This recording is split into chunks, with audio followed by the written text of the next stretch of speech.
Hi hello வணக்கம். பிரதமர் மோடி போட்டியிடும் வாரணாசி தொகுதியில் வேட்புமனு தாக்கல் செய்வதற்கான அவகாசத்தை நீட்டிக்க கோரி ஐயா கண்ணு தொடர்ந்து வழக்கை உச்சநீதிமன்றம் தள்ளுபடி செய்துள்ளது. தேசிய தென்னிந்திய நதிகள் இணைப்பு விவசாயிகள் சங்க தலைவர் ஐயா கண்ணு பிரதமர் மோடி போட்டியிடும் வாரணாசி தொகுதியில் வேட்புமனு தாக்கல் செய்யும் அவகாசத்தை நீடிக்க கோரி உச்சநீதிமன்றத்தில் மனு தாக்கல் செய்தார். அந்த மனுவை விசாரணை செய்த உச்சநீதிமன்றம் வழக்கை தள்ளுபடி செய்தது.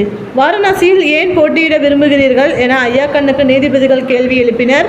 மேலும் ஏன் தமிழ்நாட்டில் போட்டியிடவில்லை என நீதிபதிகள் கேள்வி எழுப்பியதோடு விளம்பர நோக்கத்துடன் தாக்கல் செய்த பொதுநல மனு என்பதால் தள்ளுபடி செய்வதாக நீதிபதிகள் தெரிவித்தனர். தென்னிந்திய நதிகள் இணைப்பு சங்கம் சார்பில் விவசாயி ஐயா கண்ணு பிரதமர் நரேந்திர மோடி போட்டியிடும் வாரணாசி தொகுதியில் போட்டியிட உள்ளதாக அறிவித்திருந்தார். வேட்புமனு தாக்கல் செய்ய வாரணாசி செல்ல அண்மையில் கன்னியாகுமரி பனாரஸ் விரைவு ரயிலில் முன்பதிவு செய்திருந்தார்.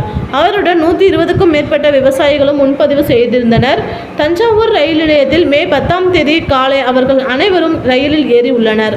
அனைவரும் டிக்கெட் முன்பதிவு செய்திருந்த நிலையில் திடீரென அவர்களது டிக்கெட் ரத்து செய்யப்பட்டு விட்டதாக கூறி தஞ்சாவூரில் அவர்கள் போராட்டம் நடத்தினர்.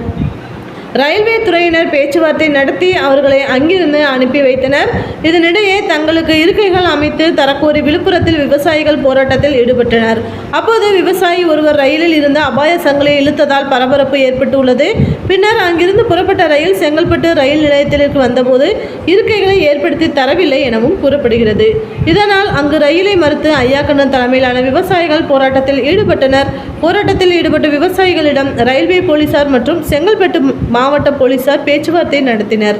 தொடர்ந்து விவசாயிகளின் போராட்டம் நடைபெற்று வந்ததால் ரயிலில் பயணித்த சக பயணிகள் அதிருப்தி அடைந்து கடும் வாக்குவாதத்தில் ஈடுபட்டனர். இதனால் ஐயா கண்ணு மற்றும் விவசாயிகள் அந்த ரயிலில் இருந்து இறங்கினர். பிரதமர் மோடிக்கு எதிராக வாரணாசியில் வேட்புமனு தாக்கல் செய்ய இருந்த தங்களை ரயிலில் இருந்து தடுத்து போலீசார் கைது செய்து உள்ளனர் என்பதால் வேட்புமனு தாக்கல் செய்ய வர முடியவில்லை.